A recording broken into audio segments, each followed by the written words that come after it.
Hi, I'm Greg Palumbo, Exhibits Manager here at Ah-Tah-Thi-Ki Museum, and I'm here to show you a few treasures from our vault. Today we have the Bandolier Bag owned by Osceola, made of beads, wool, and cotton. Bandolier bags were very important to Native Americans because nobody had pockets. At the time, the manner of dress, leggings, long shirts, didn't have any pockets, so you had nowhere to put your things. Things like shot and tobacco and anything that you wanted to carry. So bandolier bags were the answer to that. It's a sash that would go over the shoulder with a bag that would be around on your hip side. Bandolier bags were very ornate to very simple. Our collection contains quite a few bandolier bags, both traditional and modern. Modern bandolier bags were made by people such as Brian Zapata, who tells us that the tradition is the width of the hand of the owner would be the size that you would make the sash, and the bag would be the width of 2 hands.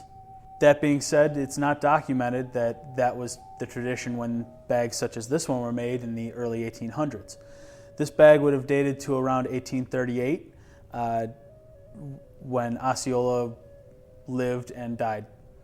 This sash may show how large Osceola's hand was, and the bag may show how big both his hands were.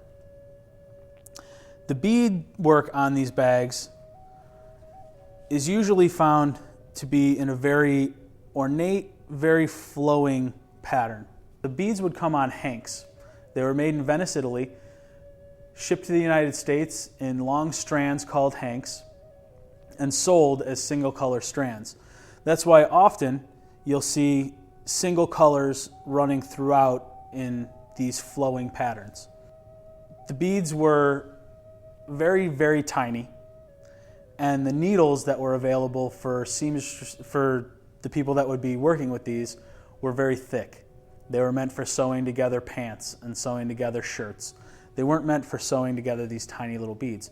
So often they would remain on the hanks, and every 4 to 5 beads, a thread would be placed over the thread, so that the thread holding the beads together, so that they didn't have to unstrand them. That's why these long flowing strands are used. The geometric shapes on here often have curls. The curls at the ends of these were said by Mary Frances Johns to be representative of the breath maker. They showed breath or a puff of smoke in these curls at the end of the geometric shapes.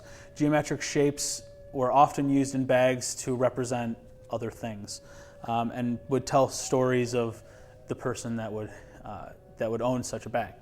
Most artifacts in the collection don't come with something that says this was owned by Osceola. His mom didn't sew it into a tag in the back of his pants. However, this artifact does. It literally has a letter on the back telling us who owned it when and giving us the provenance of that artifact. I'm going to have Robin Kilgo, our collections officer, help me flip this bag over so that you can see what that letter looks like.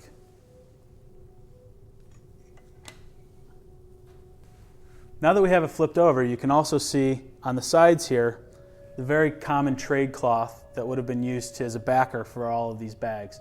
It was a cloth that was very durable, that would be worn against the clothing so that it was, held together and stable. That would create the backing for the ornate beadwork and cotton cloth that would be used on the outside. Here we have a letter from Miss Eleanor Roberts, a member of the Daughters of the American Revolution, that tells us the story of the bandolier bag and that it was said to be owned by Osceola, as well as a very detailed listing of who owned the bag, who passed it to who within the family, and onward from there until it came into her possession. We can go back through this letter, do some research, and really trace it as far back as we can, pretty closely to Osceola. So we're pretty sure that this bag, according to Miss Roberts, was owned by Osceola. We'll flip the bag back over now so that you can see some of the detailed work on the front that we've reproduced into jewelry in our museum shop. These geometric shapes on the side here have been reproduced into jewelry, as well as several other bandolier bag elements from other bags within our collection that we're selling now in our gift shop. If you come by the museum at a very reasonable price, anywhere from $20 to $25, you can pick up a piece of jewelry that represents these bandolier bags. I'd also like you to stop by Ah-Tah-Thi-Ki.com and check out our blog, as well as friend us on Facebook, and you can find out more information about what's happening at the museum, new things in the gift shop, as well as deeper information about treasures from our vault. Thank you very much, and come by the museum.